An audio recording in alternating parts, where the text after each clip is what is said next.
এখানকার ইতিহাসটা? এটা কি কুঠিবাড়ি বলে? কুঠিবাড়ি, কুঠিবাড়ি। এখানেই ঠাকুর প্রথম থাকছে। এই বাড়ি থেকে ঠাকুর যখন মন্দির যখন প্রতিস্থাপন করে তখন এখান থেকে করার পরে ঠাকুর ডাকতো না, তো ধারে দিয়ে ছাদের থেকে ডাকতো আয় আয় আয় আয়।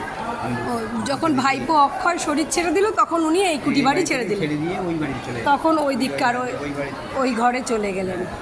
ওইখানে গিয়ে ওখানে গিয়ে তারপর তো আমি এত ছোট্ট থেকে দক্ষিণেশ্বর এসেছি, আমি কখনো কুঠিবাড়িতে এসে দর্শন করি। চলে গেলেন কাশীপুর থেকে, ওই এখান থেকে কলকাতায় চলে গেলেন না। হ্যাঁ হ্যাঁ, এটা হচ্ছে অরিজিনাল ঠাকুরের প্রথম এসে দক্ষিণেশ্বরে উনি ওঠেন। মায়ের বাড়ি যখন কাজ করতো রাজুমার বাড়িতে, ঠাকুর হিসেবে তো তার সাইড নিজের কাজ করতে না।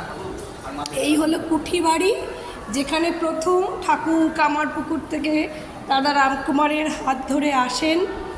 এই হলো রানীমা, রানীমায়ের ব্যবহৃত সিংহাসন, আর এই হলেন আমাদের ঠাকুর। তার চরণে আমার শতকোটি প্রণাম। এই দর্শন আমি পেলাম, আপনাদেরও দেখাই। কুঠিবাড়িতে সবাই আসবেন। কুঠিবাড়ি দক্ষিণেশ্বরের মন্দিরে ঢোকার ঠিক উল্টো দিকেই, ওই একই ক্যাম্পাসে নহবত জাগার আগে ডান দিকে পড়বে। সেখানে মা ভবতারিণীর খড়গ রয়েছে, ঠাকুরের পরিধানের জিনিস রয়েছে, আর ঠাকুর স্বয়ং রয়েছেন। দেওয়ালে এরম পটচিত্র রয়েছে। দক্ষিণেশ্বর কুঠিবাড়ি, যেখানে রানীমার কাছে প্রথম ঠাকুর আসেন। ওই যে মা কথা বলে চলেছেন, কুঠিবাড়িতে আমরা দর্শন করলাম।